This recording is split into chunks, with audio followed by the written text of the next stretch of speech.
everybody, Sam Amico here from hoopswire.com, back with another edition of Hoopswire Live on 330 to go. And I just now noticed today my coffee mug is smaller than what I'm usually given at the 330 to go studios, which kind of makes me think maybe I'm on the way out. But next time I'll just get like one of those little shot glasses of coffee, and then I'll know my future here. Anyway, it's been a long time since it seems like we've seen the Cavs play.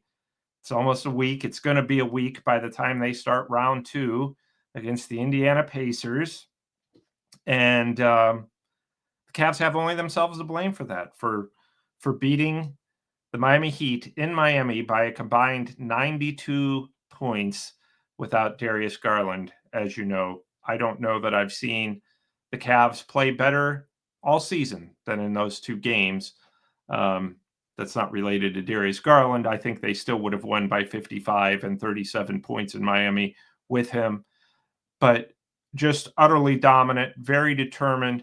Kenny Atkinson, in his first year as coach, has said all along the sign of maturity from a team that's been to the playoffs before is one that will finish the job quickly and not, oh, we have a 2-0 lead going to Miami, we can afford to lose one. We won game 3 by 37. Let's just lollygag through game 4 and get to Cleveland and win the series. No, they right away in game 4, Jared Allen set the tone, stealing a pass right after losing the opening tap. And Jared Allen steals a pass and goes in for a high-flying dunk. And that was pretty much, that set the tone for the game. Cavs won by 55 points. So defensively, they've been really good that whole series, probably better than we've seen them. And they've been, good enough defensively throughout the year. You don't win 64 games otherwise. But they've really taken it. They took it to another level. Now, granted, Miami, look, Indiana's 5 times better than the Heat, at least. Indiana's number 4 seed, went to the Eastern Conference Finals last year. A lot of people, even diehard NBA fans, forget that. The Pacers were in the East Finals last year. They went a round further than the Cavs. So they're incredibly well coached. Rick Carlisle has won a Coach of the Year. He's won an NBA championship with the Dallas Mavericks. Rick Carlisle is what Kenny Atkinson wants to be, right? Coach of the Year, championship coach. And there's a reason that Rick Carlisle has done those things, because he's excellent.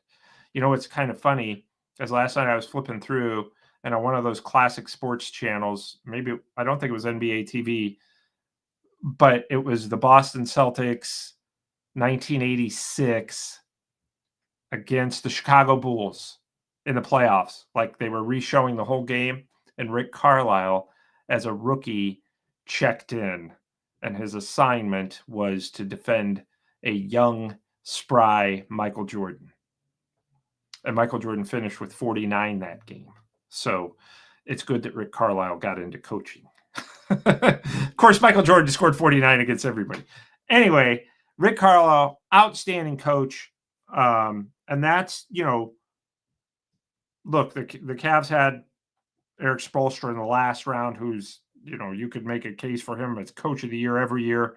Rick Carlisle's in that conversation, and the Pacers are wildly talented. They are a high-octane offense. They don't have that A-level star that you have. You're not talking Jason Tatum and Jaylen Brown, but Tyrese Halliburton, an excellent point guard, very unselfish, but can score 30 points if that's what if that's what it calls for. So Cavs are going to have their hands full. How are you going to slow him down? If you can slow him down, you've slowed down the entire Pacers high-octane offense. I'm pretty sure Max Strus is going to start off on Halliburton. And then they spread the floor, right? Siakam, Miles Turner, their center, who Jared Allen's going to have to defend. Aaron Naismith, Andrew Nembhard. all of these guys, I'm sure I'm forgetting somebody in there, all of those guys stretch the floor. Obi Toppin now. They stretch the floor and really space out your defense because they all hit threes and they hit them at a high clip and they'll shoot them from 30 feet. So this is a whole different set of challenges for the Cavs. Here's the great thing for the Cavs. 64-18, coming off a great series against Miami, and which was kind of a warm-up, tune-up. I think people, when they saw the Cavs in the playoffs, they were kind of like, yes, 64-18, but can they be as good or better than they were in the regular season? Well, against a far inferior opponent, the answer was clearly yes. I mean, you don't win playoff games by 37 and 55 points back-to-back without taking your game to another level. It doesn't matter who you're playing, even if they were playing the Charlotte Hornets. So I think that that's a great sign going into this series. Great sign. Obviously, Cavs have home court advantage. You want to get both of those first two at home. Then you set the tone for everything. The Cavs win those first two at home, I'm not going to have any worries. The Pacers can go to Indiana, win there too, whatever. But I just think that this is, I've seen everybody say Cavs in 7 to Cavs in 5. I'm in the middle. I'll say Cavs in 6. But it's going to be, I think every game is going to be a challenge. It's not going to be these 37, 55 point games just because the bottom line is Indiana is dangerous. When this playoff started, I thought the number 1 seed was obviously, and it's going to be better if you do end up playing Boston, because then you get the first 2 games at home against the Celtics. But the other side of the bracket, I thought this side of the bracket would be better for the Cavs, so they would avoid the Knicks in the second round.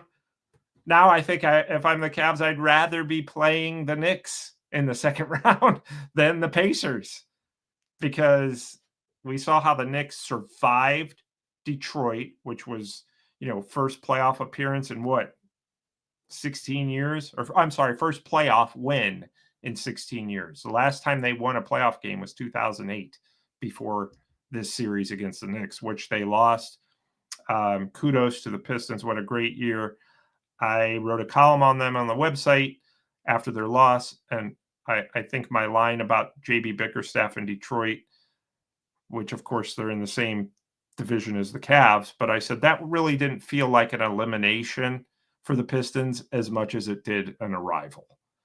That team's probably going to be a problem for a little bit now in the Central Division. In fact, I'm kind of leaning for the Cavs in the Central Division and in the Eastern Conference in general are going to have to start worrying more about the Detroit Pistons moving forward than they will the Milwaukee Bucks moving forward, as you see on our amazing chalkboard that the Milwaukee Bucks were eliminated by the Indiana Pacers in 5 games. And the New York Knicks beat the Pistons in 6, but every one of those games went down to the wires. So that's where we are. And who can I take a shot at the Browns here for a second? Who didn't think that the Milwaukee Bucks would go in the tank as soon as Jimmy Haslam got involved? They won a championship. Next year, Jimmy Haslam buys into the team, and they haven't gotten out of the first round since. I think that's a total coincidence, and I'm just having fun with that. But I think Browns fans can relate to the poor Milwaukee Bucks a little bit. Anyway, so as far as the Cavaliers go, obviously the big question mark is Darius Garland going to play in game 1. Kenny Atkinson has said, yesterday at practice, obviously I wasn't at practice today, so I could be at the 330 to go studios for my smaller cup of coffee. And I think we're going to wait and see till tip off what's going to happen with Darius Garland. I think he's going to be a game time decision. Kenny Atkinson said yesterday, look, he has a sprained toe. And Kenny Atkinson said, it's something he's just going to have to deal with the rest of the playoffs, probably. when you have a sprain, it takes a while to go away, especially if it's on your foot and you're an NBA player and you're using it all the time. So I don't know. Can you afford to rest him for game one? He was going through all his individual drills at practice yesterday on Thursday. Darius Garland was putting up shots, moving around like he normally does.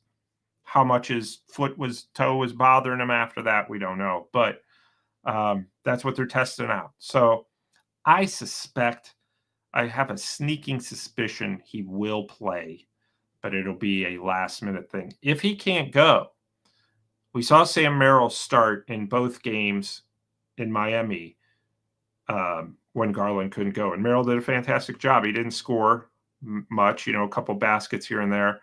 But Sam Merrill, if you had told me last year, this guy's going to go from a reliable three-point shooter, perhaps the best three-point shooter on the team last year, to a guy whose three-point shooting is iffy this year, but does so many other things, intangibles, that are so valuable this year, I would never believed it. Never believed it.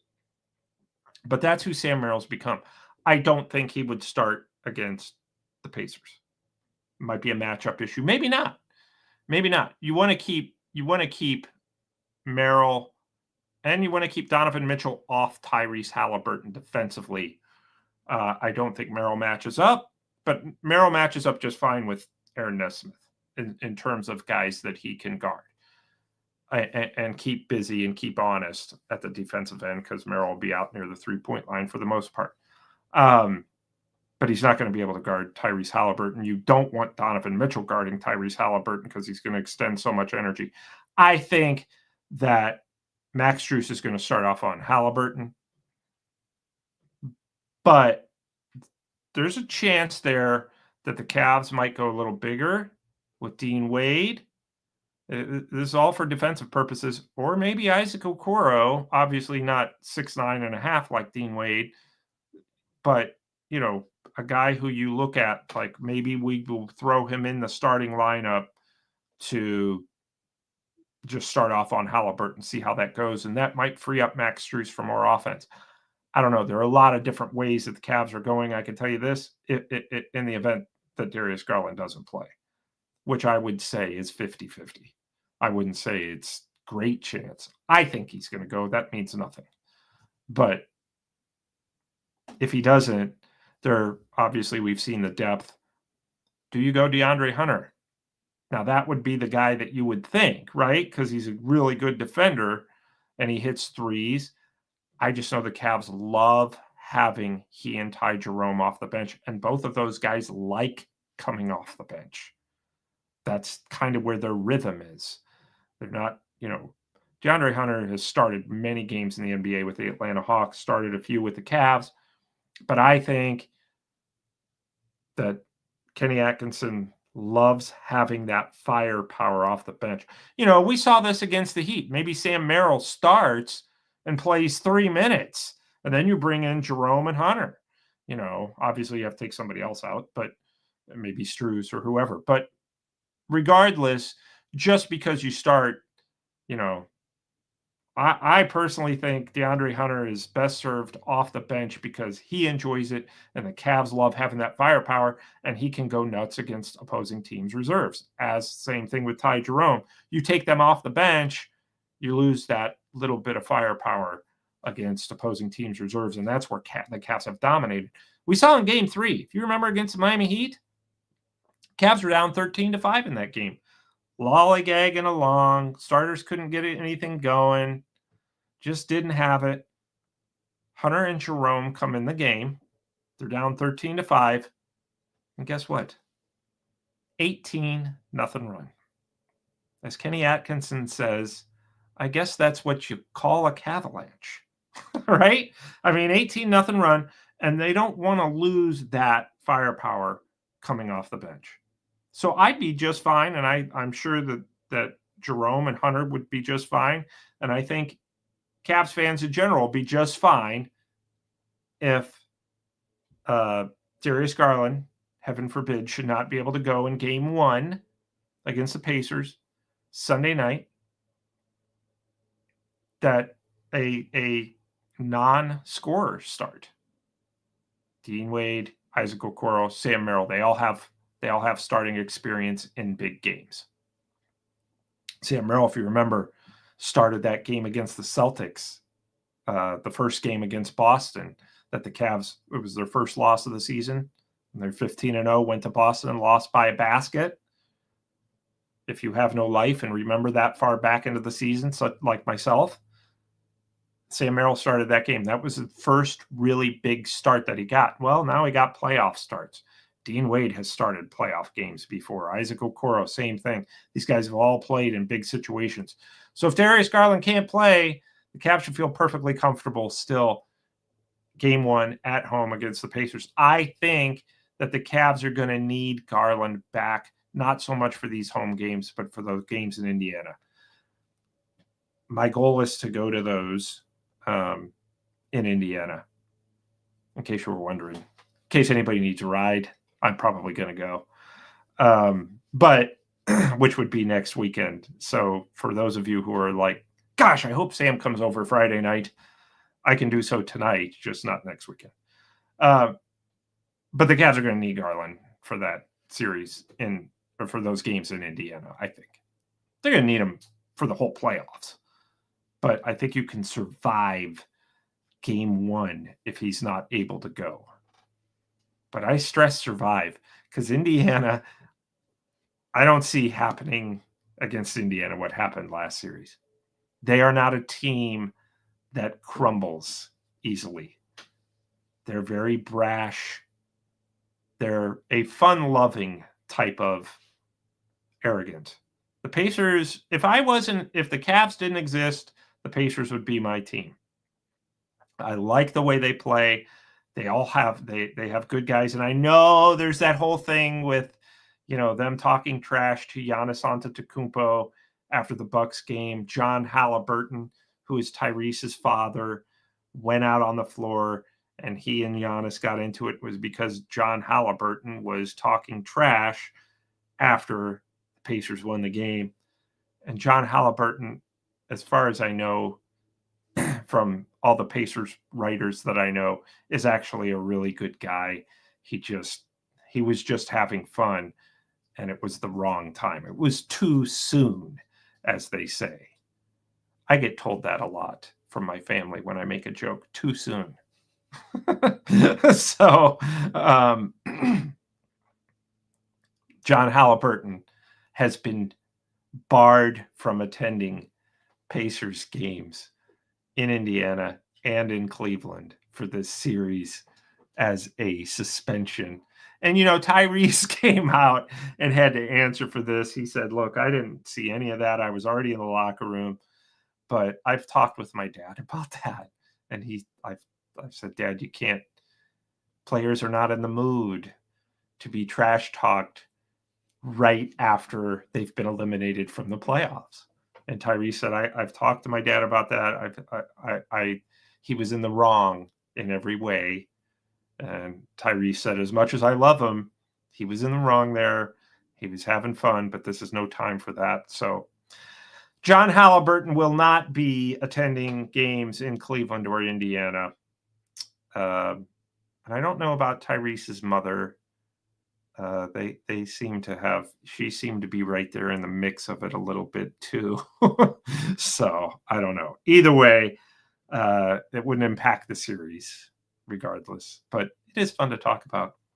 And that's what I do on this show. Talk about some Cavs stuff, talk about my own personal nonsense. And now I'm delving into the personal life of Indiana star Tyrese Halliburton. But I will tell you this, they have to slow him down. And they did a great job on Tyler Hero in games 3 and 4. They didn't do a great job in games 1 and 2 in Cleveland.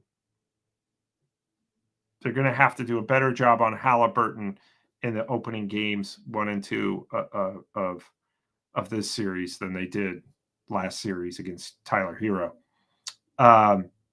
Pascal Siakam, he's another problem. This is Evan Mobley, Defensive Player of the Year, and you got to go out and prove it again. I thought he did late in that series against Bam Adebayo in the Heat. You're going to have to do that again.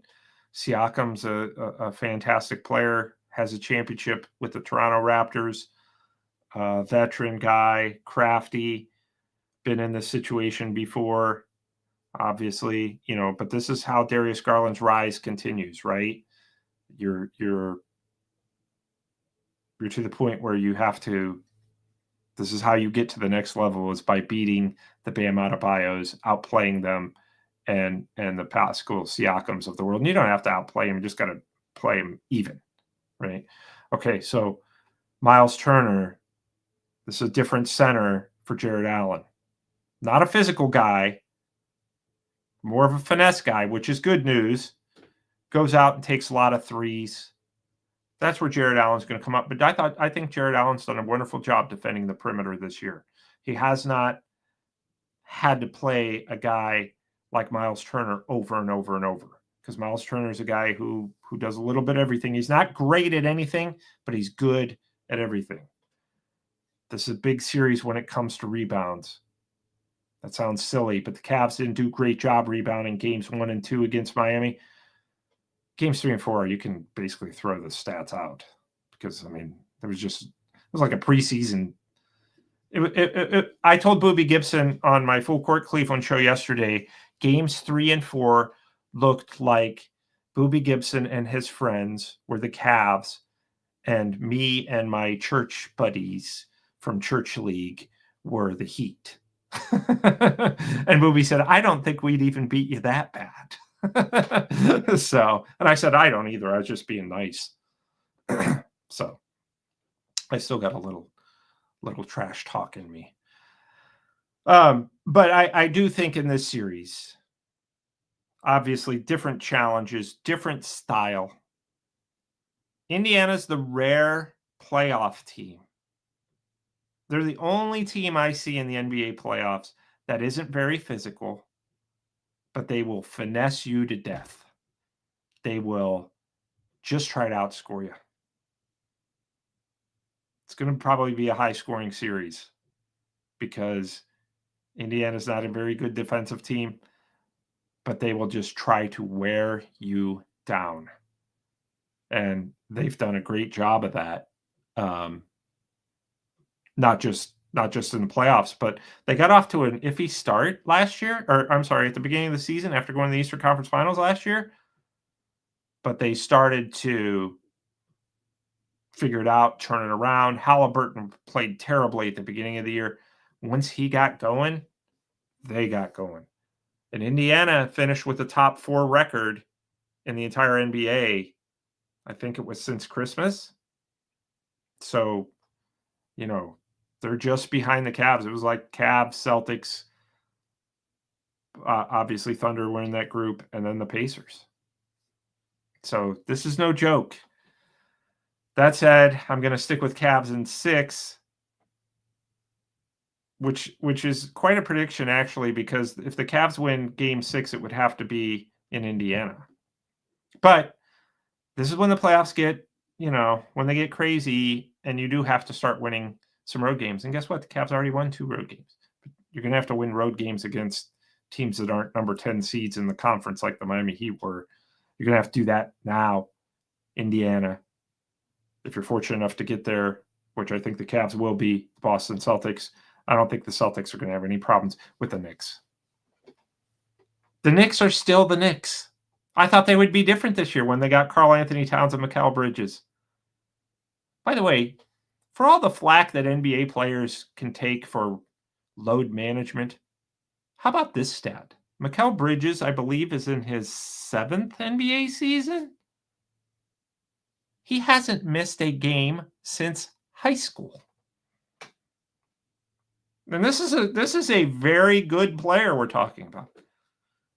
So, I mean, you're talking about the ultimate Iron Man there. Nevertheless, I just don't think they're not. They just don't have it, and I don't know what it is against Boston. Be nice if they took Celtics 7 games. I don't foresee that happening. I see the Celtics winning that series against the Knicks in 5 games. Cavs win in 6.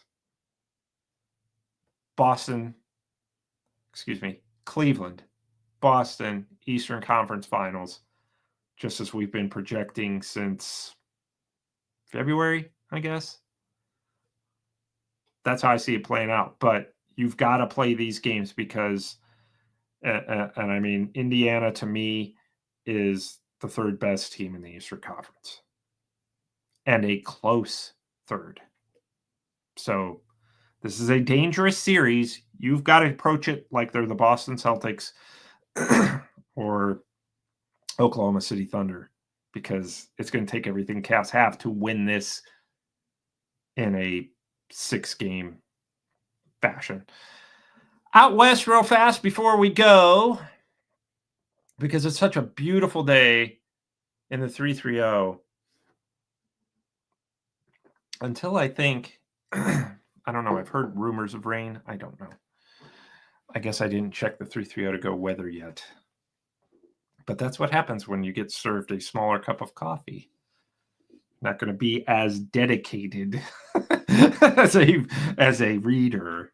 But out west, what's up with LeBron James and the Lakers? What's their future? I can tell you this. I'm thrilled at all the rumors surrounding the Lakers. Ashish Mathur, who is hoopswire.com is just Ashish Mathur and I. Excuse me. But he's been updating all this Lakers offseason news. And we knew it was coming. As soon as LeBron's out, drama city, right? So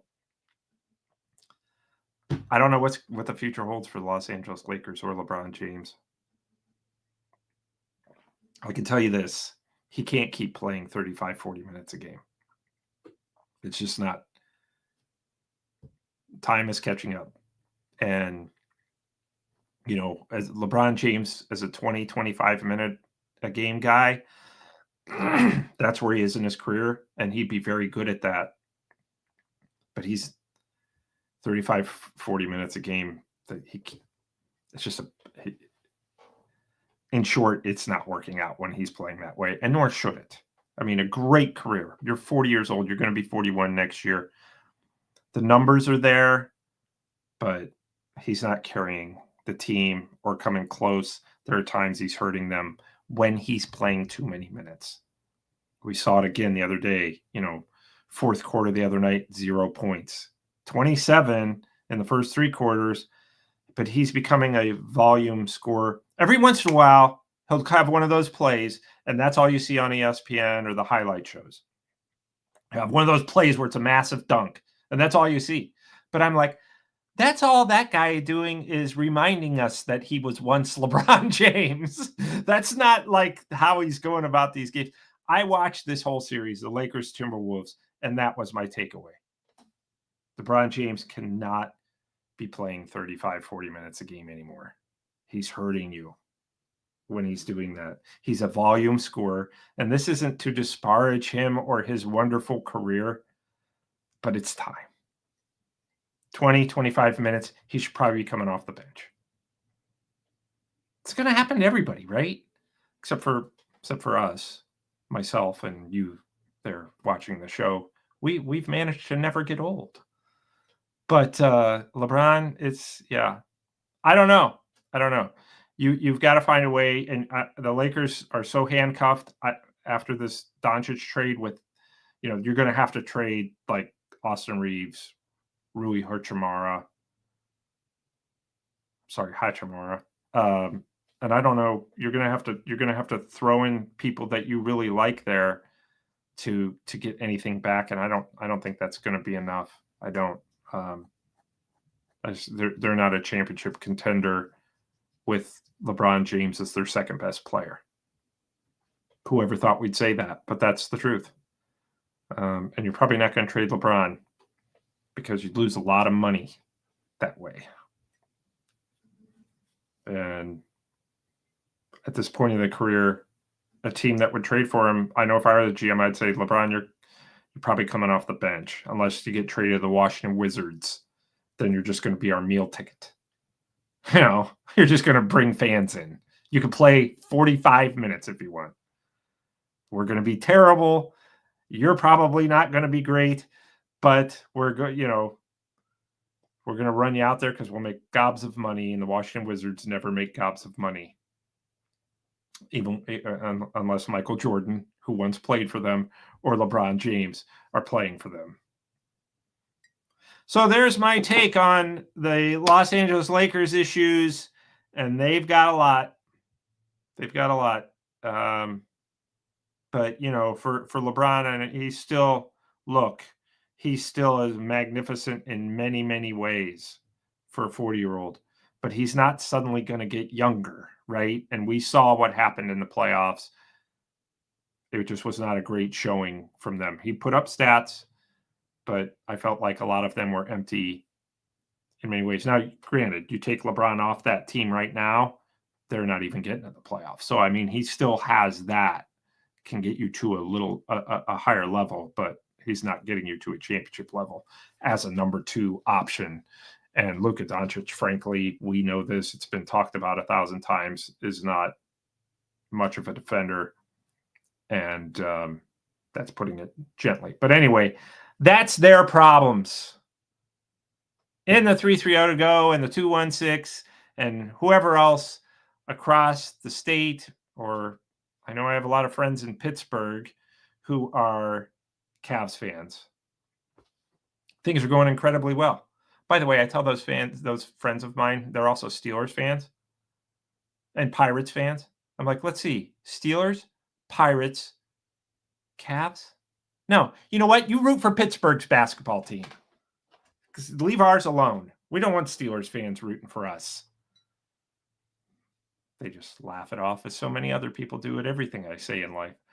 Anyway, I think the Cavs are going to win this series in 6. We will be back next week to update this series. We will have played 3 games by then. By next Friday, the Cavs play Sunday night. Now, that game, if you're watching this live, that game's all going to be determined by what happens in the Warriors-Rockets series tonight. If the Warriors win at home and wrap up that series against the Rockets, the Cavs game will be at 6 o'clock on Sunday. If the Rockets win and send it to a Game 7, the Cavs game won't be till 8 o'clock on Sunday, which it doesn't really matter to me, but I much prefer the 6. But I don't, it's not worth rooting for the Warriors to win for it to start at 6 o'clock. So I'm just fine with 8 o'clock on Sunday. But anyway, game 1 Sunday night, game 2 Tuesday night. Game 1 Sunday night will be on TNT. And I ran a story on this on the website. FanDuel Sports Network Cleveland no longer carrying Cavs games for the rest of the year. That's just the way it goes. The networks get exclusivity. But on WUAB channel 43, they will run pre- and post-game shows and have Cavs content all throughout the week. There's a show with John Michael, the Cavs play-by-play voice, and many other shows that are separate from the pre- and post-game shows. But those pre- and post-game shows will be on WUAB TV before and after every national broadcast. So for more on that, check hoopswire.com. More of my hot takes and NBA news that we hope to cover everything throughout the NBA. So be sure to check the website. And we here will visit with you again next week. Have a great week. Thanks for joining.